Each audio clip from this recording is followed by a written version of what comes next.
So, on behalf of the UAE CXPA network, a very warm welcome to all of you. Good evening. My name is Anshul, and for those of you I'm meeting for the first time, I am part of the group of four who've kind of started the community a few months back, earlier last year. And I was also the only one who was not judging any of the events today at the Experience Awards because of some other commitments.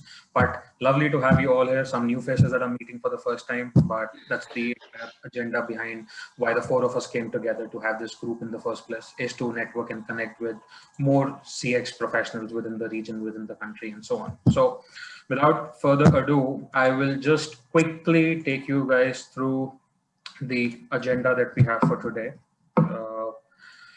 We're already, I would still say we're pretty much punctual, even though we're kind of 10 minutes late, we'll still wrap it up.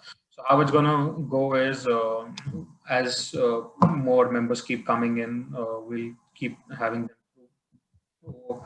What we thought was, so just to give all of you a context, we started and had our inaugural event last year, October. That was the first event for UAE CX community. And there were a few reasons behind why four of us in our individual capacities reached out to CXPA and said that, I mean, hey, you know what, we want something specific for UAE CX professionals. Can we have something? And that's how the CXPA team in the US got the four of us in touch, and we came together. Now, over the past couple of months, there was some silence, admittedly, and that was also because in the background, we were working on what do we want out of this community? What would be some of the, let's say, key pillars behind why we've got this community up and running, and how we want to mature it going forward. So that's something that we're going to just quickly share with you because we've worked on it, and we'll be happy to have your inputs in terms of how we can mature it, how we can make it better, or as participants, as members of the community, what is it that you would expect from this community, and we'll take it from there. Next will be a short and interesting Kahoot quiz by our quiz master, Mr. Marc Karschies. Well, you haven't seen it, so you don't know if it's interesting, but... yeah, I mean, okay, sorry. I said that. I'm messing with you, I'm messing with you. Even though I'm not participating because I know the answers. So we'll follow it up with a quick, short, engaging quiz. After that, again, Marc will take center stage and he'll take us through some of the learnings of some CX practices and how COVID has had an impact. And then we'll have a Q&A session. Throw all your questions at Marc as you feel. And in the end, what we've looked at is a networking session amongst all peer groups to come together, get to know more informally, and see what great CX work we've done. How do we grow the community? How can we contribute in our individual capacities? So that's the broad plan we have. Now, if you were wondering who are those four people I kept talking about, these are the four people. So we have Rania on call, we have Marc, and we are lucky to have Alexander manage after a crazy day today, as a lot of you would know.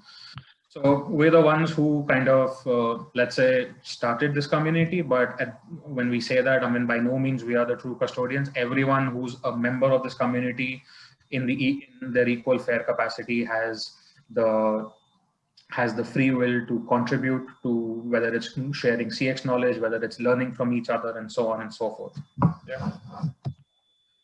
So first things first, I mean, first pillar that we have from this community is essentially to increase the awareness for CCXP as a certification, improve the awareness for CXPA in the region, and let the world know, let fellow CX-minded professionals know what CCXPs, what sort of an added value do CCXPs bring to the table. And I'm happy to share this with you that since we started the community in October, and as of now, all of I mean, and I can say, I mean, because I've had separate discussions with Marc and Rania, there have been people on LinkedIn who've reached out to us that, how can I become a part of CXPA, or what do I need to do if I have to practice or prepare for my CCXP exam? So it feels good that in a way we are able to help people grow and enhance their learning when it comes to CCXP certification. That's what we aim to do as one of the key pillars. The second pillar for us is something very important and very close to my heart, very personally. It's because It's to do with having more curated local content, local CX content, strategies which are effective, which are relevant to the UAE, to this region. So how we can look to grow UAE as a CX mature nation. And I say this from my personal experience because there have been times when I've been stuck on some of my assignments or something. But when you look out to the CXPA library, most of the content until now was all either Europe or heavily US relevant. There was not much to gain inspiration from a Middle East or a UAE perspective. So that was one of the primary motives to come together and have this group. Third pillar for us is also about how we can advance the CX profession and ensure that CX as a profession and CX professionals get their due. I mean, they are recognized for their worth and they get the appreciation that they deserve. I was telling Mark to put this question in the Kahoot, but even though he hasn't, I just thought I'll check with you if a lot of you are aware of CXPA recently came out with a new definition. In fact, the event that we had in October last year was when Greg formally kind of spilled out the beans on, according to CXPA, what's the definition of a CX professional. And I'm happy to share that with those of you who are not aware of it. A CX professional is a catalyst who enhances an organization's results by understanding, designing, and improving experiences across the entire customer relationship. That's what CXPA believes a true CX professional is about. And our endeavor is to ensure that CX as a profession and CX professionals get their worth in the market. And lastly, the reason why the four of us are here today with so many of you lovely people is to support this community, to grow this community. This is, like I said, this is a community for the people, by the people, if I can say that. Yeah. So reach out to the four of us if you have any queries, any questions, but otherwise, as long as, I mean, if you're a CXPA member, feel free to join the community, feel free to start a topic of discussion, to get inspiration, to share your learnings, to get ideas and so on. It's all open for everyone. And that's what we want. That's our vision, to grow this community collectively for the country and for the larger Middle East region. And that brings me to the end of this section. Now, what we have is a Kahoot quiz. I think, Mark, you would want to give everyone a couple of minutes to set up their mobile devices, and I'll stop sharing the screen so you can just put up the game pin.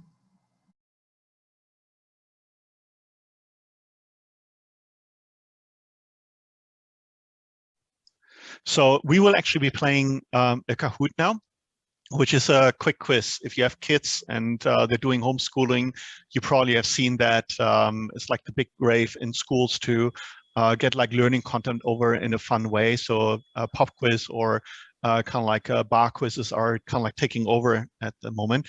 And we're doing a Kahoot on this one as well with some mixed content. There's some questions in regards to UAE. There's some questions in regard to customer experience and service quality inside, or customer experience inside the UAE, but also some of the CCXP sample questions that are out there.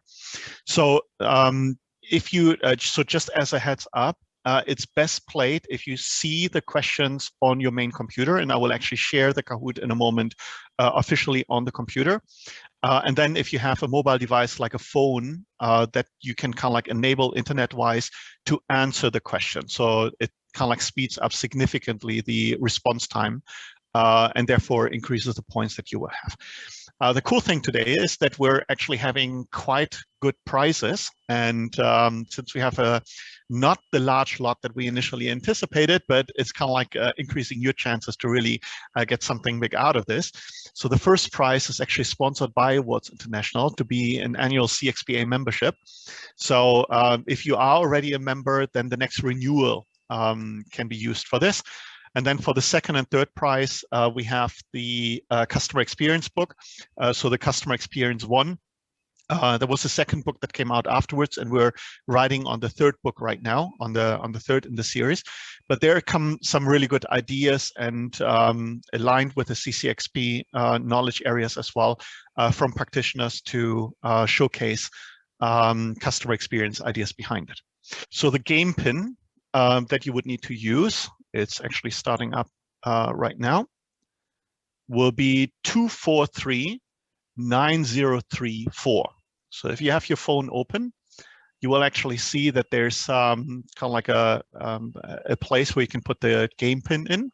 The game pin will be 2439034. So we have the first people coming in: Tom, Prasanna, Ali, or Muhammad Ali, Ismail, Abdul, Waiba, Lynn, Milan. Oh, we're getting like a lot of people in right now. Awesome. So that was quick. 16 players already in, 18. So I think we nearly have everyone in. You prepared. You probably played Kahoot before. So alrighty. So when I'm starting the Kahoot, and I think I have all the players in, we have 19 right now, you will see the question on the screen of the computer. And then you will have colors and symbols that represent the different answers. So when you look at your phone, you will see not what the question is, but only the color or the symbol, and you will need to click it on your phone. Now, Kahoot is set up that it's not only getting points for having the question correct. So obviously you get only points if you get a correct answer. You don't get minus points if you have that incorrect. So it's okay to have wrong questions in there. It doesn't take points away from you. But Kahoot also goes based on speed. So that means the faster you answer, the more points you will get. So that is obviously very important because it will be very competitive, because a lot of the questions are fairly straightforward. You're all customer experience professionals, so a lot of the answers should be out there. But the faster you can answer, the better it will be for you and the more points you will get. All right, so we have 20 players on. I guess that's everyone. Let us start the Kahoot on customer experience management and the CCXP community event for the UAE in February. All right, the first 3 questions are polled so that we can learn how the system works. So it will display a question like, what does CXPA stand for? And then on the bottom, you have the 4 answers: red, blue, green, and yellow. And you have a counter going through where you need to actually see where you see the time running out. That's usually set for 20 seconds. And we have 15 answers in here. Not everyone has answered yet. So those people, because we have 20 players, 5 have not answered, which means that they would not have gotten any points here.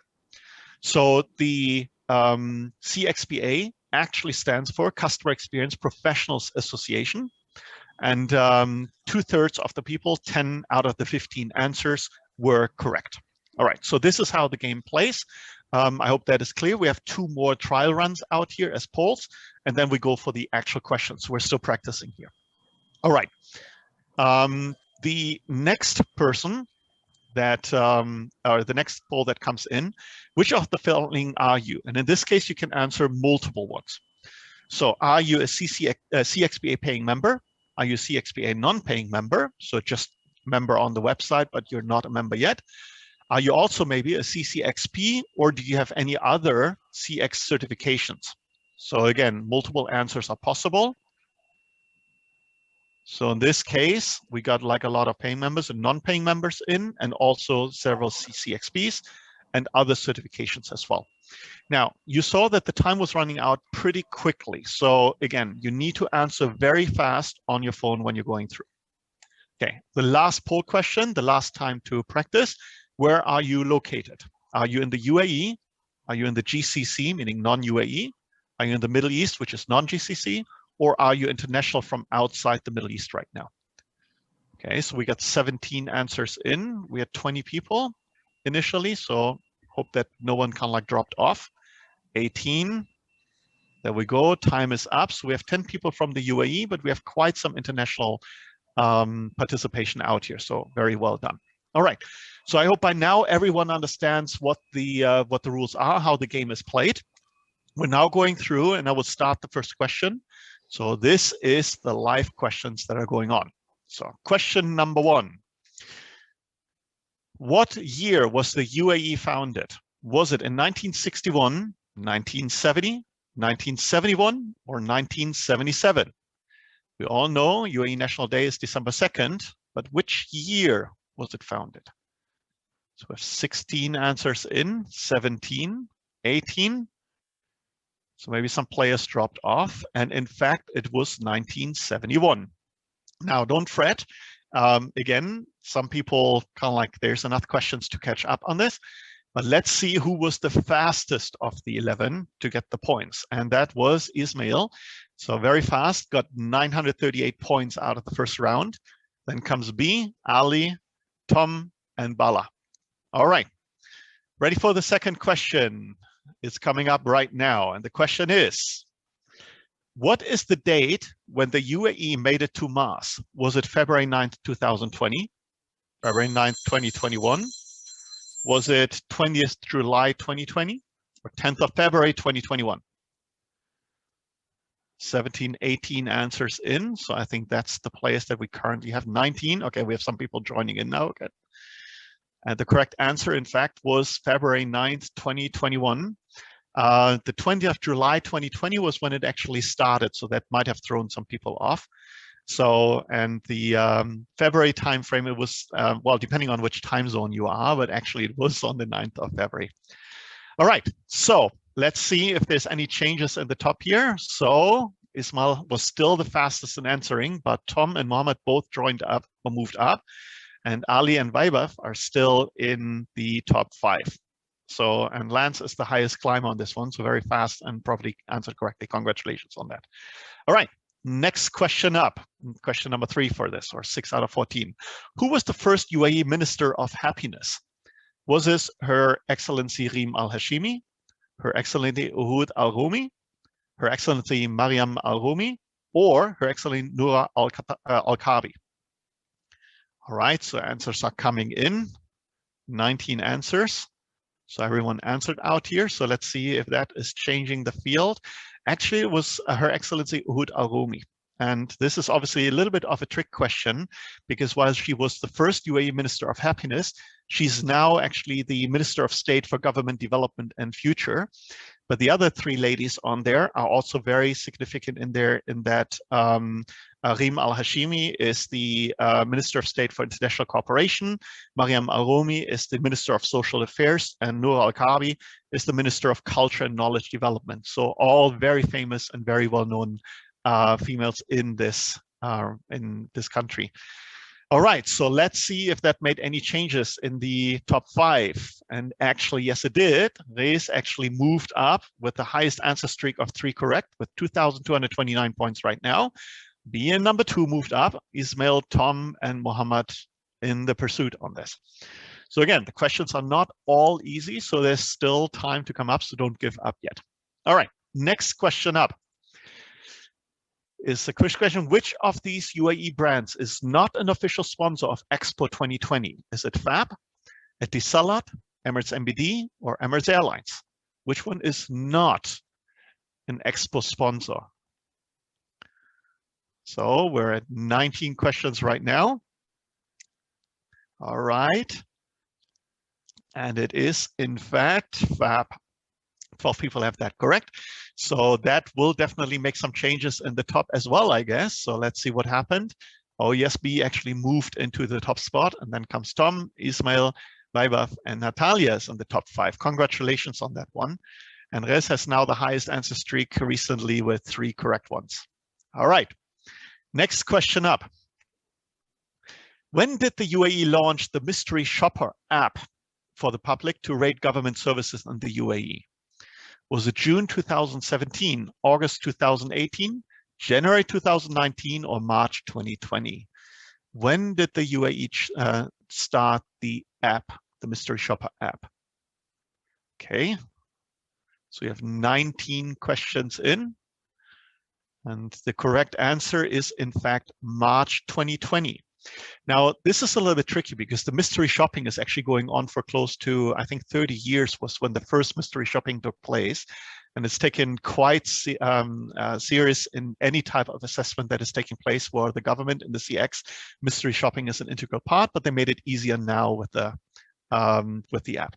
So that will for sure have some changes in the top, I guess. Let's see. And in fact, Ismail actually moved to the top, followed by B, Tom, Vaibhav, and Natalia. All right. Next question up. What is the name of the program that measures customer satisfaction for government entities in Dubai? And that's kind of like the three smileys that we have. Is it the service experience score, the quality rating program, the happiness index, or the customer satisfaction index? Which one is it? And I see the answers are coming very fast right now. So you're really getting a hang of the speed here. And it is in fact the happiness index. So we have a lot of people in. So now comes where the timing becomes more relevant. So let's see if that changed anything. Actually, Ismail is still on top, and he has an answer streak now of 3 correct ones, but still followed by B, Vaibhav, Natalia, and Lance is in the top 5. Congratulations. All right, next question up is which government entity scored the highest in 2020 Customer Happiness Index? Was it DEWA? Was it the RTA, Dubai Police, or the Dubai Health Authority? So again, the answers go in very quickly here. So let's just let the time run out. Everyone answered. It was in fact Dubai Police, even though they were very closely followed by DEWA and RTA and DHA. So they're all top performing, obviously, inside the government. But Dubai Police this year won. And last year or the year before, it was actually DHA. So let's see if that changed anything over here. And yes, in fact, B moved up. Congratulations on that. Natalia now in second place. Ismail in third. Muhammad and Vaibhav on place number 5. All right. Next question up, and that is actually, now we're going into some CXPA. Which of the following provides the deepest understanding of customer needs and goals? Is it customer interactive voice response pathing data, customer ethnographic data, customer survey response data, and customer online activity tracking data? And in fact, those questions that are coming up now are all sample questions for the CCXP exam provided by CXPA. So this is the real deal. And in fact, it is customer ethnographic data that provides the deepest understanding based on the CCXP preparation from CXPA. So let's see if that changed any of the scoring in here. And B is still on top. Lancelot moved up. Natalia, Ismail, and Joel. But the scores are very close by, and this is not over yet. But Bala, just by the way, congratulations, 4 places up on this one as the highest climber. Congratulations. All right, the last 3 questions, again, from the CCXP exam prep. Which of the following should be avoided when mapping the customer journey? Is it include frontline employees when collecting internal insights? Is it to narrow focus to a single customer process? Is it assuming stakeholders share unified views of customers, or is it focused on ethnographic and voice of the customer data? What you should avoid when mapping the customer journey? And again, the answers go in and everyone is in. And yes, in fact, it was assuming stakeholders share unified views of customers. Now, the tricky thing here is, and this is actually for those of you that are preparing for the CCXP, there are obviously differences in interpretations of what could be more important and what not. So for example, narrowing focus to a single customer process should not necessarily be avoided, but rather when you do a journey mapping, in this case, you might want to only look at one persona for one single customer process. And that should actually be one thing that you want to do. So while it's the flip side, that's what you want to do. So I just want to give you kind of like that feedback with so many people in here. All right, so let's see if that changed the score. And B actually still on top. Lancelot, Natalia, Muhammad, and Abdu now in the top 5. Congratulations on that. All right, so the last 2 questions upcoming. Which of the following metrics is the strongest predictor of customer satisfaction for phone interactions? Is it first contact resolution, FCR, average handle time, AHT, hold time, or total ring time? Which one is the strongest predictor of customer satisfaction in phone interactions? And I saw a lot of those KPIs actually in today's presentations when we were judging. So a lot of companies actually utilized those scores in there. And it is in fact first contact resolution, which is like the customer calls up, and it's when he gets his resolution for the problem why he calls up immediately is a very strong predictor for customer satisfaction. The more you don't finish it or fix it in the first one, the less satisfied customers will be. So let's see if that changed anything over here. Lance actually moved into first place. Natalia now up. B, Abdu, and Ismail is back in the top 5. Congratulations. And Teraj, highest answer streak of 3 at the moment. Congratulations on that as well. All right, next and last question. A closed feedback loop refers to which of the following? Is it establishing a process to capture customer and associate feedback? Is it aggregating customer feedback from multiple sources? Assigning service issues to customer experience champions in the business? Or communicating to customers, employees that feedback has been addressed? And the answers are coming in already pretty quick, which is good. And 6 seconds left. So what is actually the final answer on this one? Okay, so we had 18 people in. It is in fact communicating to customers and employees that the feedback has been addressed. So congratulations on that one. So let's see if that has changed significantly. With a lot of correct answers in it, will probably be a question on timing out here. So let's see what that made for the last top 3. And the podium, actually, with 5,605 points, Ismail, congratulations, you won a book. Abdu, second place, and in first place, winning a 1-year CXPA membership, Lancelot. Congratulations on this one. And the runners up very closely behind Natalia and B. So very, very well done, guys. Very proud of you. It was a tough question mix in here, and you could see a lot of things kind of like mixing up. But we hope that it was kind of like inspiring, was interesting for you guys, and you're not completely annoyed listening to me, because you will listen to me probably soon as well when we have like the next part behind it. All right, so thank you very much. Anshul, you want to take back the control then? Thank you very much for playing, guys.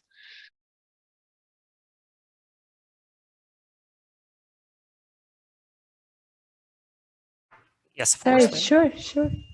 Hi, it's Lynn Baker here from Johannesburg in South Africa. And I wanted to ask you a question. Is CXPA in the UAE part of a customer experience association, or is it totally independent? And the reason why I asked is because we created the Customer Experience Association of South Africa about 2 years ago, and I'm on the board of that. And CXPA here is a separate chapter. So I'm just trying to work out, is there a Customer Experience Association and CXPA, or can you just explain to me? Sorry, I'm back just by the way. Sorry for that.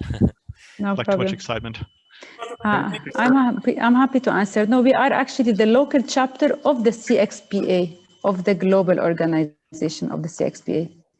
Okay. So there isn't a CXA for the moment, like Customer Experience Association. Well, we're going to have to create one then, aren't we?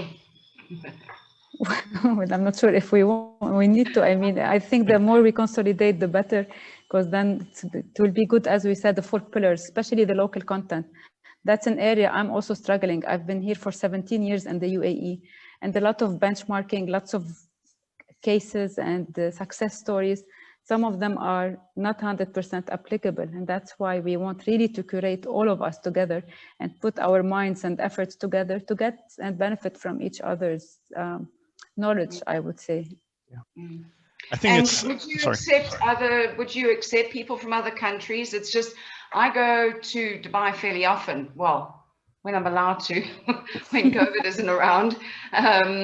But I'm back and forth from South Africa to Dubai all the time. And I would really appreciate the opportunity to network with people in the UAE. But I studied with Customer Experience University, which is accredited by CXPA. So would I be allowed to join CXPA in the UAE or not, because I'm not a CXPA? Anya, can I? Sorry. Can we join your Australian one? Sorry. No. Can you join the Australian one? Oh, okay. South African. Yeah, South African. Yeah. South Africa. So probably to put this a little bit into the context. So obviously CX is an emerging field, and there are many different ways of how CX is being established, how CX is being interpreted. Some organizations go more for the digital route, some others are more aligned with the old TQM approaches and so on. And many regions, many organizations, many countries have started their own customer experience flavors.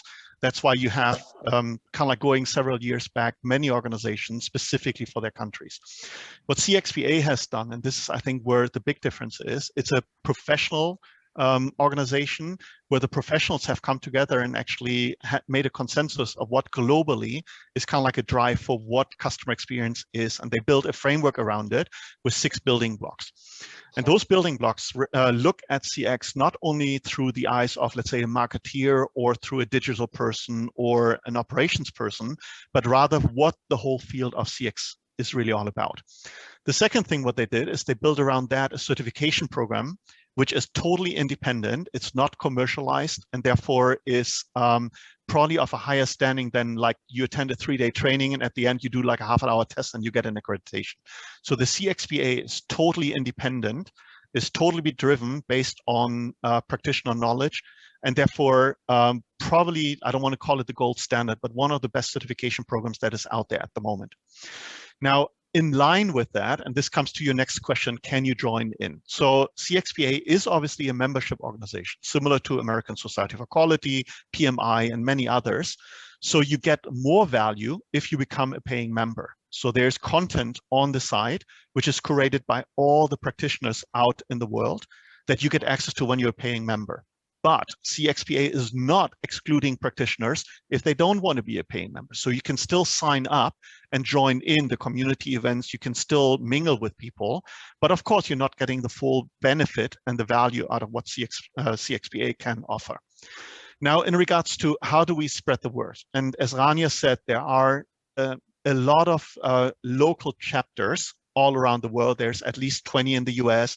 There's one in the UK, one in Finland, which is very active. There's the one that we now started for the UAE. There are many other chapters out there in the world that bring in the local community, but we are accredited by CXPA. So that means we are in constant information exchange with the other international chapters. When they have a best practice, we apply that in here and so on. So that is kind of like where that comes from. Now, how is the word being spread? You don't have to go through a training. You don't have to go through any of the, let's say, knowledge base or whatever to sit, for example, for the CCXP exam. But there are providers or there are certain groups that allow you to kind of like practice for it. So that's where you have some of the experts out there that give, for example, masterclasses and so on. And they specifically teach then on that framework, but it's not mandatory. Like in PMI, for example, you need to do a PMI training in order to be allowed to sit for the exam. CXPA does not do that because they acknowledge that the people have a lot of knowledge and practitioners are out there. Now, is it a tough exam? Absolutely. So I see a lot of brilliant CXPs or CXPAs that are struggling with kind of like passing the exam because it's not only looking at one area, but you saw in the questions that we just had, it touches a whole wide range over all aspects that CXPA has. And you need to have decent scores in order to pass through. That's why it's so tough to go through. And I hope that kind of like gives an overarching kind of like explanation. Sorry, I spoke too long now, but probably to put this into context, Lynn. Well, thank you very much. However, my question. Yeah. For the last question, yes, I can answer that. Yeah. But can I just let you know that we have a CXPA association or chapter in South Africa. We have for a long time, and we've created Customer Experience Association South Africa for various reasons. But we are affiliated to CXPA here. But I've studied with Ian, I've done his courses, and I've also studied with Customer Experience University for a year, which is CXPA accredited. And my question was, because I've done a CXPA accredited course with CX University, would I be allowed to join CXPA?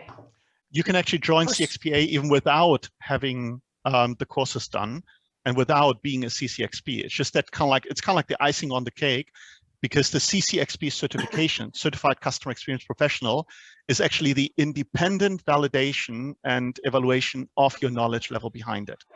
So I'm one of the RTPs as a recognized training providers as well. So is Ian, so is Mohammed with CX University. I mean, we're close to, I think, 50. CXPA CXPA, and I'd really be interested to hear your view on this. CXPA says that they are trying to grow the CX industry worldwide. That is what they pertain to do.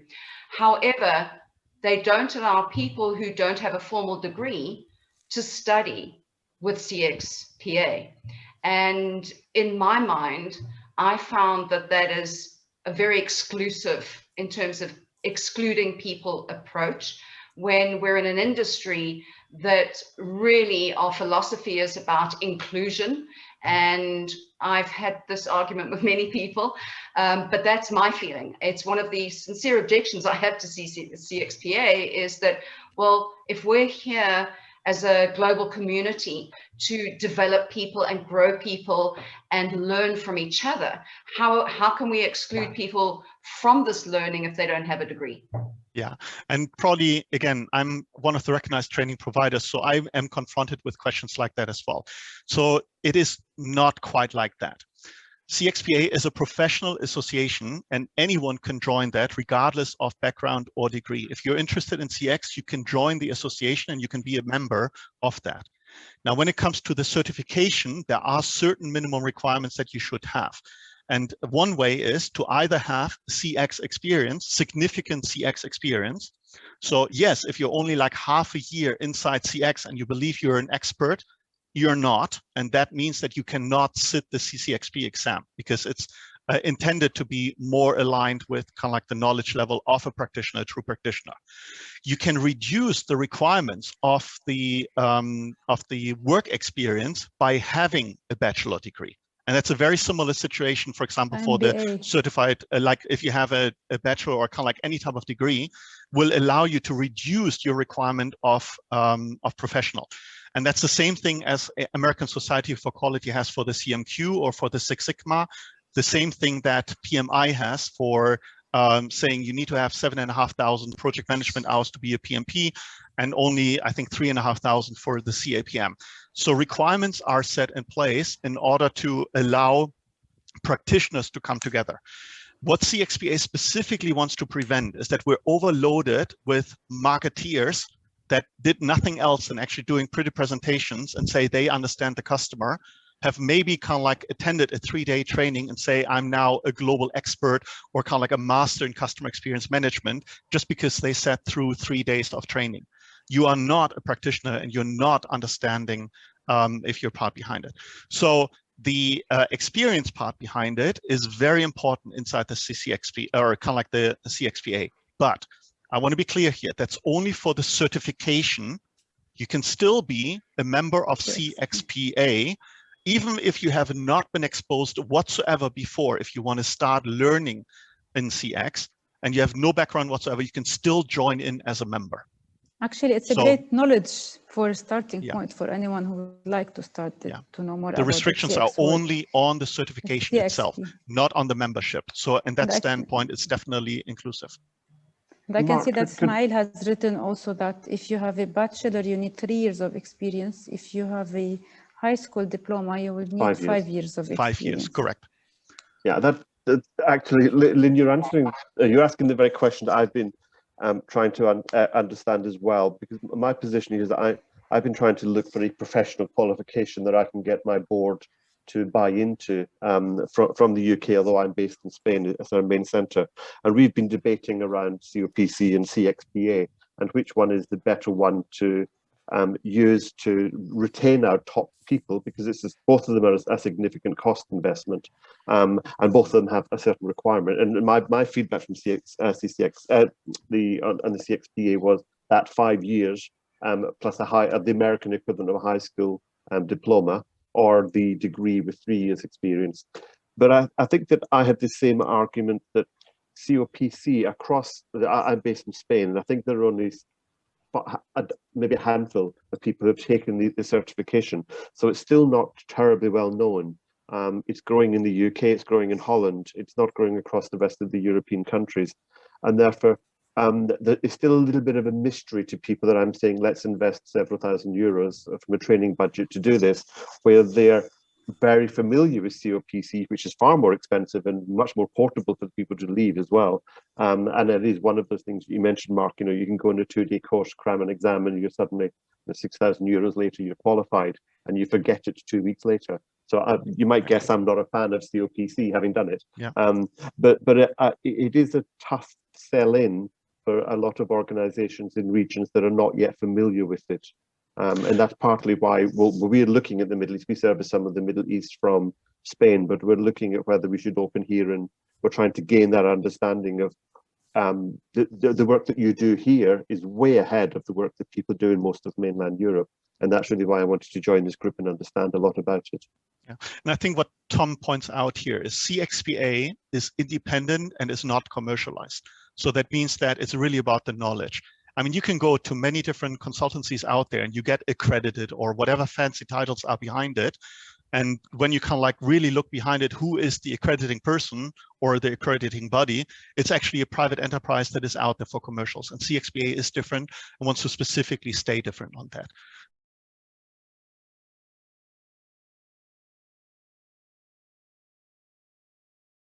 Again, this is a quick run-up on what we call the new normal of CX measures. And of course, there were tons of changes that took place during the COVID time. We're all aware of that. We call it the new normal, but it is still not normal. And a lot of organizations have not yet adjusted to that, and they're continuing in the old ways. So we try to give kind of like a quick run-up on how things are actually changing. And the reason why we thought about this is that the issues with customer experience and satisfaction KPIs are actually not new. We were struggling with that before. I mean, when you see the discussions, is NPS a good measure or not a good measure? That is going on forever, and there's still no settlement on any of those disputes. But the problem really behind it is that when we have those measures out there, a lot of the measurement system and dashboards that we have are just not valid anymore based on the problems that we have with COVID. However, the good thing is that COVID has now opened a window of opportunity to fix those fundamental issues, because now you have the argumentation inside the organizations. We want to do it different so you can fix a lot of the underlying problems you might have with your KPIs. And then the third part here is that the KPIs really are only the tail end of the changes that you need to do, because not only do the KPI frameworks need to be changed, and I'll show you in a moment on why, but also the strategies need to be reviewed. And I mean, I was one of the judges today for customer experience strategy, and that was actually one of the topics that came up, that COVID has thrown a lot of the strategies under the bus. But then do the organizations really take it upon themselves to change those strategies over right now? So therefore, the new normal on CX measures means now is the time to really address it. But the question is, are we ready for the new normal? So when we look at the CX, or kind of like in strategy in general, it's like we usually know what the goals are. And before, we were struggling on what the strategy is to achieve that. We're all very good in determining what we want, but we're not very good in how to determine what it is what we want. So COVID now has really changed this over, because not only don't we know how to deal for the future, but some of the organizations have really lost the focus of what the real goal now is. They have not reset what the organization should be looking for in the long term. And that's ultimately where the fundamental change and the shifts of the customer needs has taken place. So in the past, a lot was about branding, self-actualization, and esteem, and kind of like dealing with Maslow over here. A lot of brands, and especially customer experience brands, were on the top of the pyramid, and they were always trying to be the best of the best, and kind of like showcasing you are better when you're our customer and so on. But really what happens is that COVID reset this to a great extent and moved this down to the basic aspects of safety and physiological aspects. Do we have the right shelter? Do we have actually, proper air? Do we kind of like filter that through? Kind of like the basic stuff really is behind it. So that means that if our customers or our kind of like users of our products and services have completely reset, are we still trying to brand ourselves and do advertisement and kind of like build our CX programs around the new needs and expectations of those clients? So when we actually reviewed this, this is actually, I show you some data based on a report that was done by Access and Awards International middle of last year, when kind of like the COVID-19 restrictions were in full swing. And when they did this survey in the CX, on CX in the UAE, there were a couple of really interesting findings behind it. 74% of the businesses said that business and work is impacted. I mean, now in hindsight, it's even more probably that would say, yes, we're impacted. 70% had a negative impact in social life. 65% got impacted in their travel plans. 52% said that there's a negative impact on financial situations, and 33% investment plans affected. But if we really look at this one, I mean, this was again mid last year. If we would redo the same test right now, the numbers would just increase. And what that meant is, and this was for me the most staggering number behind it, that only 4% said that there was no impact on them, 1 in 25. So I would argue any business that is saying, no, there's no impact on COVID and no, we are not facing any changes, they're kind of like putting their head in the sand and they're completely kind of like going behind. The second big shift that we saw, again, from the same research in there, that more and more people say that they're environmentally aware or more environmentally aware now. 51% said that. 73% at that point said hygiene standards become much more important. So it's like literally talking about like, you know, the hygiene, the basic things that you need to get done. It's like, how often do you clean your operations? How do you actually operate even without clients being allowed to come in? 67% actually said that they avoid specific physical contact, 58% saving as a priority, and 76% said we want to have contactless payments. So that's a fundamental shift in many of the business models and the ways how business actually operate. And yet we still have the same KPIs, we have the same dashboards, we have the same way of how we're evaluating if our organizations are successful or not. So when we look at the customer needs, and this is actually some work that I did a couple of years back based on the surf call methodology, what people are actually looking for. And there's some basic fundamental things. Every customer is actually having critical to quality or critical to experience aspects that are around reliability, responsiveness, competence, access, courtesy, communication, credibility, security, customer understanding, and the tangibles behind it as well. What we need to do as organizations is to have a good hard look and actually see where those changes took place. And does that mean that we fundamentally need to change our business model and our strategies? Because otherwise we can become irrelevant. So that means we know the needs of our customers have become more basic. We know that there are significant expectations on digital channels now. We know that communication needs have increased. So if we're actually looking for this one, and kind of like special cases, meaning complaints or certain situations that clients are in, requiring therefore a certain level of, in the, let's say, a segment of one or a better complaint handling and problem resolution process behind it needs to be done. And again, for us as CX professionals, have we looked into that one? Are we still following the same reporting, the same KPIs behind it? So my critical question here is now going into the point is, do we actually understand what a KPI is? And if we take a step back and look at the definition of a key performance indicator, it actually says that a key performance indicator is, number one, a critical or key indicator of progress towards an intended result. And we forget about that. And the reason why I'm kind of like pointing this out, and I mean, you all would say it's like, oh yeah, of course we knew that. But let me nitpick this a little bit apart, and then you take a very good hard look at your own indicators in your businesses, if you're actually aligned or not. So let's take this apart. Critical. Yes, a dashboard can have tons of items in there, but are they truly critical? Do you need to see all this information all the time?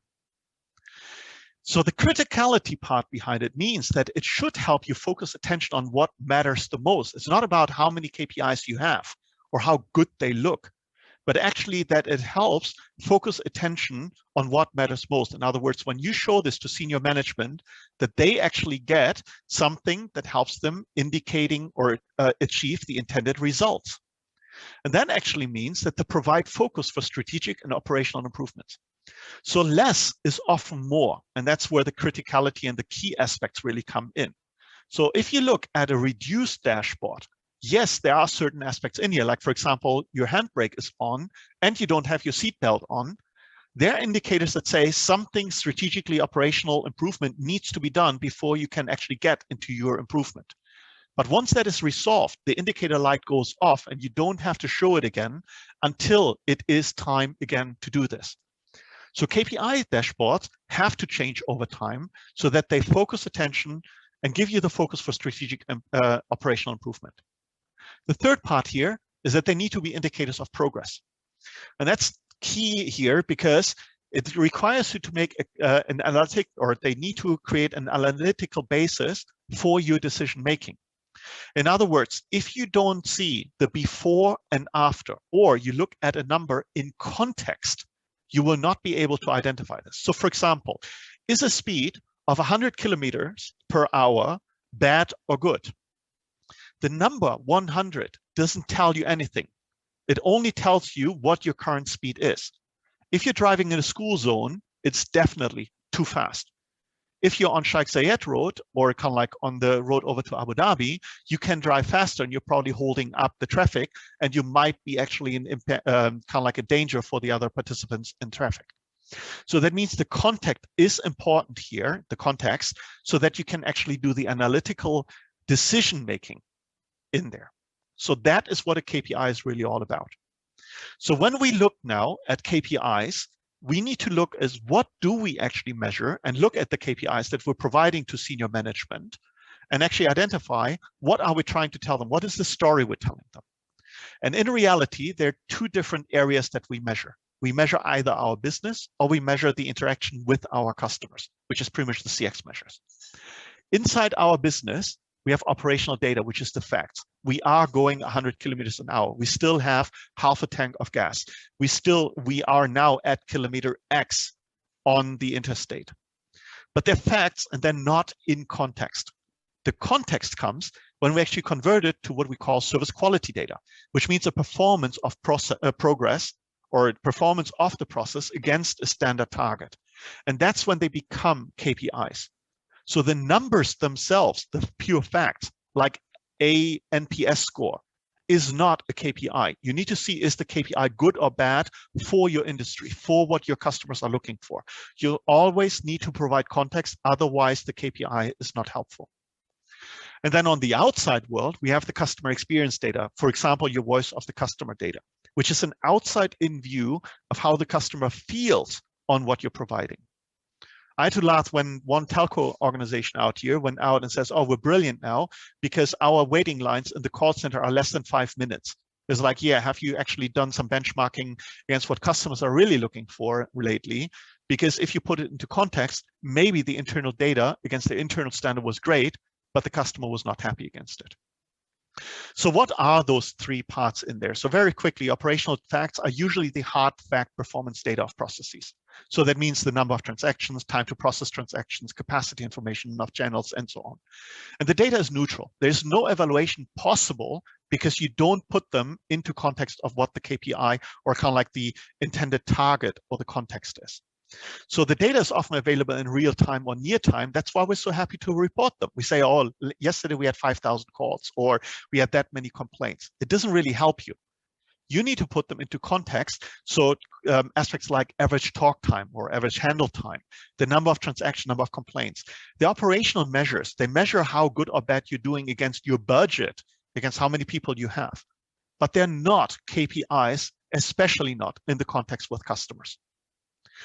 Second part is then the service quality data. So it's like the performance observation that you have, which tell you, are you successful or are you failing?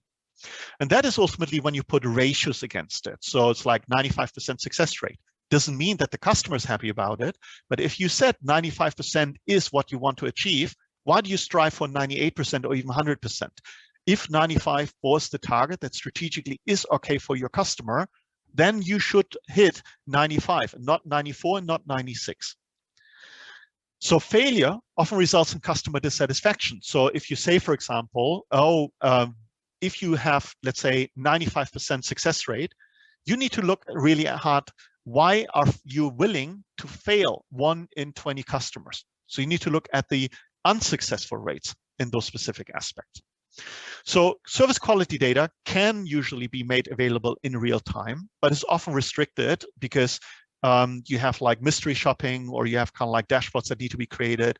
Maybe your targets are kind of like a little bit where you say, oh, you have like a green zone area. So as long as you're in a certain range, you're fine, and so on. So there's usually a cost part behind it and so on. And that's when you have like weekly or monthly statistics that you provide. Good examples here is, for example, quality checks, mystery shopping results, quality audit data, service levels, and so on.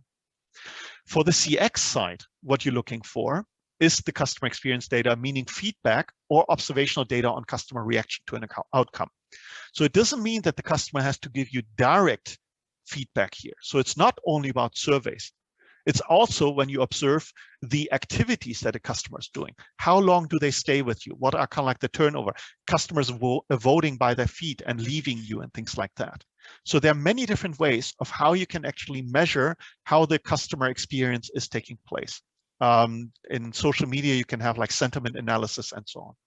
But it's always an outside-in evaluation of your process performance. So even if an item was successful against your target and you say, oh, we reached 95%, the customer might still feel dissatisfied on that. And therefore, your targets might not be in line with the expectations. So that means customer experience data can therefore be unaligned with your terms and conditions or your contractual agreements, or it can be emotionally charged, or it can be driven by personas or transaction situations that you might not have thought about. And that's where now, especially due to COVID, a lot of changes have taken place where personas have changed, the transaction situation has changed, and the expectations of the clients themselves. So when we look at net promoter scores, customer satisfaction, CSAT, TSAT, CES, any of those scores, for all those KPIs, you always need to double check. Are they truly critical? Are they truly an indicator of progress, meaning it's not the one number, but rather the one number in context and over time? And is it reflective of the true intended results? Is an NPS that is higher really helpful to you or not? And that's where we as CX professionals should not blindly say it's like, yes, NPS, everyone is doing it. Let's do the same thing because it's a benchmark. If that is not the right measure, abandon it. Find something better that is more aligned. We had one participant today that switched over away from NPS and went, for example, for the TripAdvisor results. And they said that is more in line with the intended results and showcasing them a more critical indicator of progress. So that is like the decisions that we need to do. So what does the data show us when we're looking about this? It's either an inside view or an outside view. So we need to see, is our CX data mostly driven based on operational facts, or maybe even service quality data, or have we been able to reflect what the customer experiences are really all about? And that is really where we need to see what customer experience really means. So, I mean, my definition of it is the emotional reaction of customers to the perceived gap between the promise and the delivery, or CXPA actually defines it as the perception that customers have of an organization, one that is formed based on interactions across all the touch points, all the people, all the technologies, and most importantly, over time. So that's the official CXPA definition on customer experience. So the point that we need to look now, especially after, or are we actually throwing even more sticks or stones in his pathway and make it harder for him? Do the customer needs and expectations, or have they actually changed? Is the old KPI not reflective, the true, or kind of like the old KPI is not reflective of the true perception of delivery against the promise anymore? And in reality, most KPIs that we have in our dashboards are operational or service quality and not really CX KPIs. So that means that now is the time, not only because we have to, but because we have the chance to change it, because everyone understands that we do have a new normal, that we should go back and change our KPIs. So what should the next steps for CX professionals really be in evaluating this? Number one, we need to re-evaluate what the corporate strategy actually means. And in that context, what does that mean for CX strategies? CX is not about initiatives. CX is not about kind of like digital. CX is about finding the right way to giving the customer the right emotional responses that we intend to do against our promise and the delivery that we do on a strategic basis in our business. Then we need to identify which customers do we need and want to retain and attract. Because in a big situation, we found out now that in COVID, our customer base has changed. And maybe we're dragging through the wrong type of customers. Maybe we became irrelevant for large customer bases. So do we actually need to reset who we really want to go after and what our target customers are, and go back to the basics and ensure that for those top customers that we really need and want from a strategic basis to retain and attract them? We need to reevaluate what changed in the needs and expectations of those target customers, and then in turn, establish against that new goals, objectives, and targets, and then the corresponding key performance indicators that we just discussed. So that means that we need to ensure that the remaining and new KPIs are truly critical, help focus attention on what matters most, and provide focus for strategic and operational improvement. And if we do that, we as CX professionals make a difference in the organization to provide an analytical basis for decision-making that is truly customer-centric. And that is what our role in the organization should be. And COVID and the whole new normal that is coming up right now gives us the perfect, not excuse, but opportunity to reset where we are and what we should do. I'm not telling you what the right thing is. I'm just telling you is take a very good hard look at what your organization is doing right now and take a, an educated and good decision what needs to be changed, because it is unlikely that nothing needs to be changed. And that is pretty much the review based on kind of like the customer experience, or kind of like my view pretty much on the KPIs and what would need to be done as part of the new normal for CX KPIs. Anyway, Tanya, that's me. Now take back control, mute me, don't let me unmute again. No, we have Q&A actually. We have a Q&A. Okay. All right, sorry. So, should have done that. Okay, sorry. So you still have the control. Anyone, I have the control? Please. Anyone who would like to have any question? I stopped the sharing now. Okay. Yeah. Hi there. This is Vaibhav here. Vaibhav, how are you doing? I'm good. And yeah, thanks a lot, Marc, for such an insightful presentation and your views. And it was really amazing to see to see that someone else is thinking about the same thing. Like we work very closely with large organizations to set up their VOC or survey solution or customer feedback management systems. So I appreciate that you have mentioned about the KPIs, re-evaluation, going back to the drawing board and look it from the scratch. But one more thing I would like to add here, maybe that experience will help us everywhere, everyone here. So we are working with a large airport here in the region. A classic example is that of survey collection is that they used to have volunteers who used to roam around in the airport, the lounges, near the facilities to collect the experiences or collect the surveys manually using an iPad or using an digital device. So there is a significant shift in the methodology. No one is ready to use the iPad, which they feel like, no touch feel or keeping themselves safe away from people. So this airport has to go back to the drawing board, not to change their survey questions. Yes, the KPIs, the survey question still remains the same. People are still using the facilities in the airport, maybe visiting the food court, washrooms, lounges. How is their experience? Everything remains same, but the methodology of collecting the data has completely been changed. So yeah, I would probably build on that, Vaibhav, because is the result still comparable? Because nowadays in COVID times, if someone approaches me and comes too close to me, I'm immediately put into an emotional state of potential fear. Whereas before, it might have been seen as a good way. Now, I would argue someone that is in a state of fear responds to the same survey questions completely different than someone that is happy about a social interaction.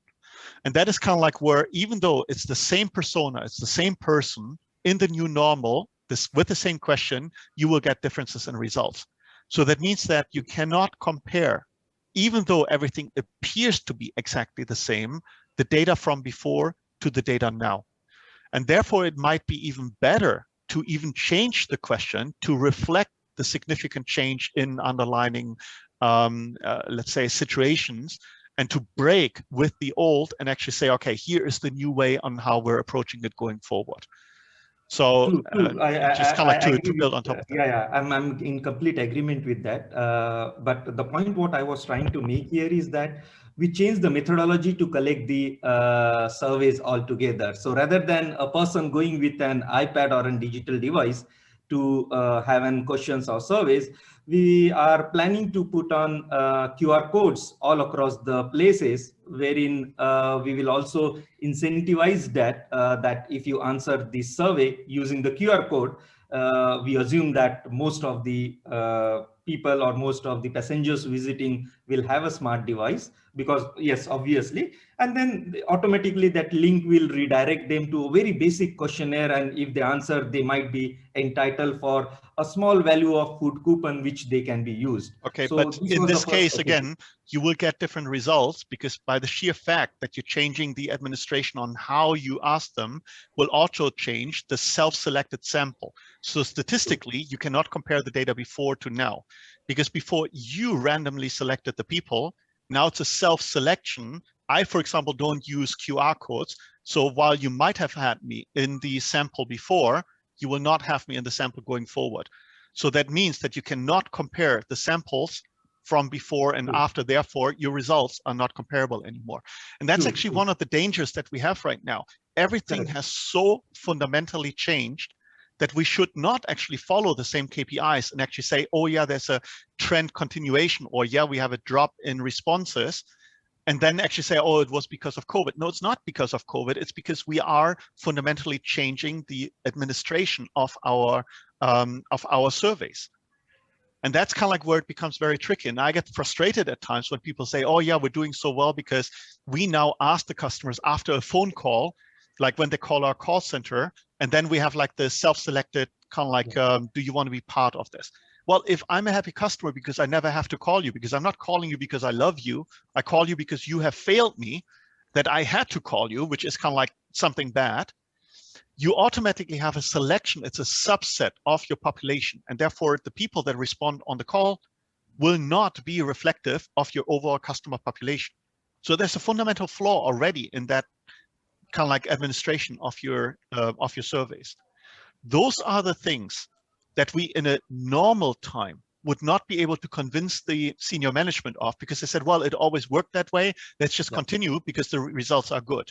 Now is the chance to fundamentally go back and fix those broken approaches that we have, because now we have the perfect, not excuse, opportunity to say, because everyone knows it's out there.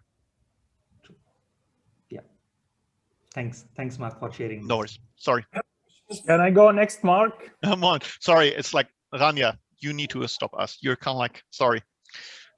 No, it's really an open, I mean, whoever would like to go ahead, please proceed, guys. It's not an administrative. Ali, brother, I'll go after you. Okay, so I'll start, Marc. I think my question is a little bit different, Marc. We are speaking about the customer experience here, but a lot of businesses since the start of COVID have been trying, I think, to accept that the work culture evolved and changed because of COVID. I'm born and raised in UAE, and a lot of businesses were based on, I come, check in, this is what work is. So do you think businesses reach that maturity to start thinking about the customer, or are they still challenged in accepting the new normal at work, then start thinking about the customer? Okay, so this is obviously an opinion. There's like always the saying, happy employees make happy customers, right? You probably have heard that. Actually, it's not true. There are many studies out there right now that say unhappy employees make unhappy customers, but happy customers do not necessarily make happy customers. So there is a very strong correlation on the negative side, but there's only weak correlation on the positive side. Now, before, it was not that much of a big deal because we made our employees happy and they were just coming into work, and it was like all, you know, Citeo's powers was like all things equal, it was always the same. But now our employees are unhappy because the human beings have been impacted by the new normal that is out there. So that means right now, a lot of organizations are faced with a situation that they don't have happy employees anymore. Now we have unhappy employees, which automatically in some shape or form will trigger unhappy customers because there is a very strong correlation on the negative side. So that's why so many organizations now are going back and say, we first need to take care now again of our employees let's leave the customer out of the picture, because even if we try to make it nice for our customers, there's no way we can make them happy as long as our employees feel that we're not taking care of them. So that means that, yes, there's a significant shift more towards like culture and taking care of the employees and so on. And a lot of CX initiatives, I mean, that we saw in the judging as well, we're focusing now more on the employee because it's under direct control. But then the next step is, once your employees are happy again, you still need to go back fundamentally to your question, has your business model and your strategy shifted? So is it really true that customers going forward want to continue with digital, or do customers actually see it as a stand-in only? So if you were in a, let's say, high value and the business proposal came out of the direct interaction with people, that you had a one-to-one relationship with a human being and so on, and that was your business model, you cannot just replace it with digital. Even though interim, those customers will say, while COVID is going on, we want that, but later on, we want to shift that back. So we need to be very clear on what changes we truly do in our businesses now in order to drive the organizations and the CX forward. So we need to be careful that we're not rushing into assumptions as CX professionals, but rather take a good hard look at what we want to achieve long-term with our corporate strategy, translate it into a proper CX strategy, which customers, what interactions, what is the emotional state we want to put them into, and then find the right way that short-term, but also long-term we want to approach. Don't spend all your budget on digital yet. That's probably one of the things I wanted to kind of like throw into the mix. I hope, Mohammed, that kind of like explains a little bit. Yeah, thank you. Again, this is an opinion. This is kind of like an open forum. This is not me as an expert saying this is how it is. This is what this community is all about, that we share information, we share opinions. This is just kind of like part of the discussion that I'm kind of like throwing into the mix. And I'm quite controversial in some of the thinking that I have anyway. So. I think Farhan needed to ask the question. Marc, I have a very different kind of a question. I was actually today, I delivered a quick lecture in one of the universities in Ukraine as well online. This was on Voice of Customers. And I personally, till recently, I was Director of Customer Experience for one of the largest banks here in UAE. And what I really struggled one time with the board was to explain to them that NPS is not the only voice of the customer matrix, but there are others. And in different situations, different one matters. CSAT matters in a different one, FCR matters in a different one, but they don't understand. The problem is that the top management doesn't understand. And to them, NPS has become like a guru kind of a thing. Obsession. CEOs sit together, senior level, they talk about NPS. They exchange NPS. They don't understand the other. I mean, if you go and talk to the CEO level and management level, they don't really understand the different types of your voice. So whatever is the buzzword, that becomes the word for them. That's where the struggle really comes in. And now in this situation, if you go to them and say, hey, let's forget about all the previous one and let's relook at it. And I'm going to give you a new set of indicators, which is related to this one. This shift of mindset at the top level is slightly difficult to explain, but we as customer experience people, absolutely we're in agreement and we understand this one. But how to explain it to the top management is very Actually, with one of the other banks in the market, they have converted everything, including the bonus payouts and so on. 25% of their performance pay is based on NPS. So therefore, it's always like every year they need to increase the NPS by 10% or by 10 points. And that's ridiculous. So the question that I had, and this is kind of like the question, how can we actually explain to senior management that that level is ridiculous? So it is generally acknowledged that if you're above 50 NPS, not 50%, because NPS is not a percent, but over 50 NPS or a score of 50, you're doing really well. If you're over 70, you're world class. So how many organizations, and I bet as judges, you all have seen that in one shape or another, the presentations included an NPS score that was somewhere in the 70s. Yeah. My question then to the senior management would be, do you truly believe when you look around and you walk the floor of your organization that you are world class? Answer that question really to yourself. Do you truly believe you're like one of the global leaders based on your NPS score? And if that doesn't make them think, then quite frankly, as a CX professional, you're working in the wrong organization, because it clearly means that they're completely oblivious on what's going on. Now, personally, I don't like the NPS. because it's only one of the items in there. And there's kind of like the split, like 60% of CX professionals say they don't like NPS, 40% like them, and so on. I personally don't like it as the measure. It is one of the mix of measures, because similar to like when you're driving a car, you're not only driving your car based on the speed. You also look at how full your tank is. You also look at the revs. You also look at kind of like whether your brake is on. It's one of the KPIs in the mix. But important to note here is that the NPS was probably the single best thing that could have happened to us as customer experience professionals, because it made customer experience management sexy. It's one number that was highly publicized by a lot of marketeers, so therefore everyone knows about CX now. Without NPS having been there in the first place, we would have a much harder time to explain to our senior management what FCR is, or what a CSAT is, or what kind of like, you know, customer effort score is. I mean, most customer experience managers still don't know what those KPIs are in the first place. How are we supposed to convince the senior management? So realistically, we need to understand NPS is there to stay, whether we like it or not. But we need to give choice. We need to actually say, it's like when you're driving on Sheikh Zayed Road or between Dubai and Abu Dhabi, do not only look at your speed, also look at your gas, because it would be nice that you're driving exactly 120. And that's kind of like the measure that you're looking at. But if you're completely out of gas halfway through and there's no gas station out there, you will have a problem. So we need to learn as customer experience professionals to provide an adequate mix. And the adequate mix of KPIs will come out of understanding what your objectives and what your goals and what therefore the measures are and the targets, and then select the right KPI to reflect that causal chain.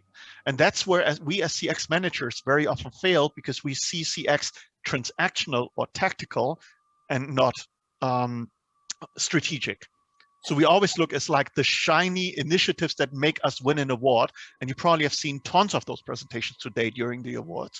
But it's really for us to take a step back and make it more relevant. I personally like NPS, but as a mix in different situations, different elements, and especially one debate which went around CX NPS was, if somebody gives you an 8 and 9, which is a promoter, it doesn't mean that they're actually happy with you. Maybe they're just loyal. They've been banking with you as a family for long. They will always give you an 8 and 9 because they feel heart close to you. But if you don't read the verbatims, and if you don't read what they have written, and I saw this personally, I took it to my management and said, listen, I have these 10 customers who have given me a 10, but this is where they've written, I like you, I'll stay with you, but exactly. If you do this, people tend not to read those. See, Farhan, so the NPS is very much a what is called in measure of intent. Yeah. So you ask the customer, would you recommend to friends and family? Not have you recommended. So it's not an action, it's actually an intent. So, you know, wholeheartedly, you probably all on January 1st had kind of like the thinking of, I intend to lose weight this year. So probably all of you said that. How many of you have actually done it?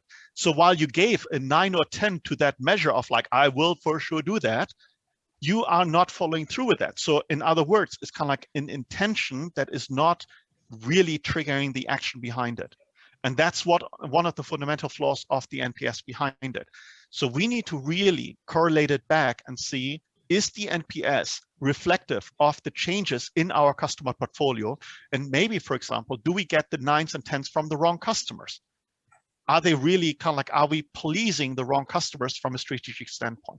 So there are many things that ultimately come in. But again, going back to the topic of this talk, it is about now is the time for us as an opportunity to really see it as like, you know, kind of like the building is burning. We need to come up with something new. Now's the time to convince senior management that we can actually do something else.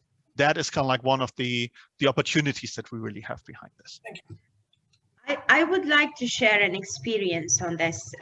Couple of years ago when I was working with Al-Futtaim, I really struggled with having to convince the C-level to kind of drive or support my customer experience initiative. all the MPS conversations was a very good conversation when it comes to promoting what they do, but when it comes actually to do the job or get budget approvals and all of these things, the numbers and the targets and the sales revenue kind of took charge of that. I think what most of the organization failed, they measured the MPS and the CSAT, but when it comes to linking that to the profitability of the business units, this is where things fall short. And the minute you start do the linking and see and show them how that impact the business, that's the true minutes where you get their attention, because at the end of the day, this is what their KPIs and this is what they strive to achieve. So just quickly, I kind of worked at that time. I took 2 years worth of data of sales agents and service advisors, MPS on an individual level, and we correlated that with their performance in terms of generating revenue, and then broke down those into 4 categories and showed that there was actually stars who were the people who were high in generating revenue. They were actually high in customer satisfaction. Interestingly, there was a lot of people who were high in generating revenue, but very low in MPS score. Then the next level, what we did is we looked at the customer life cycle timeline for those people, and it was very short when you compare it to the customer life cycle for those who have a high MPS. And it kind of, we called the top one, which has top in revenue and MPS, those are the stars, but actually the ones who generate money, but they have a low customer experience, we proved they are actually burners. So they do bring business in terms of acquisition, but on the long term, they burn revenue, and there is a huge opportunity loss because there's no repeat business coming out of those people. And the findings it was a huge work, and I think the data analytics elements with the CX measurement and correlate that with financial impact would really be a game changer for a lot, and that would really make the C-level or the organization leaders have a really think of it differently. So it's not just a networking conversation, it's actually what they accept they will have it as a B1 within their agenda. I think just wanted to share that. I think bringing this back to the sorry, Mark, but I think we're half an hour. I'm really sorry, but we're half an hour behind time. So I'd like to thank everyone, and I mean, let's keep some content for the next time, I would say. Sorry. And to go back to Lynn's question, Lynn, you're more than welcome to join the UAE chapter. I mean, we welcome as well anyone who is interested. So again, whether it's a paid member or non-paid member, everyone is welcome. You will have different access depending on your the access level that you would have. But we would like to thank you all. We didn't expect that we're going to have that late, and next time we'll put a word counter for Mark so that there's a beeper. Yeah, I'm sorry. It's like that's it for me for the next 2 years. So it's like I will Thank be quiet. you very much. No, but it was definitely Mark today. Thank you very much. Sorry, is Mark going to share that? Mark, I just want to say thank you so much for an outstanding presentation. It was so insightful, and your perspective is so welcome. You know, your different view on things. I thoroughly enjoyed it, and I just would you mind sharing it, even if it's in PDF format? Yeah, I think what we usually do is we do the recording, and then we actually place the recording. I think we did that for the last one as well inside the community, and we will upload that. So it will definitely be there, and yeah, and we can go from there. So can I have coffee with you next time I'm in Dubai? Yeah, well, if we're allowed to have coffee again, yes. It's like, Thank you know, you might have some trouble coming in from South Africa to Dubai. So If she's allowed to travel, I'm sure you will be able to have coffee. Inshallah. Let's stay I was positive. allowed to travel, I would have been there today, believe me. But thank you so much for allowing me the opportunity to join you today. Absolutely. Thank you all for staying to the last minute. Have a lovely evening. Bye-bye. You too. Bye. Thank you, everyone. Bye. Thank you very It was much, a great guys. session. Thank you. Bye. Thank you. Thanks a lot. Bye-bye.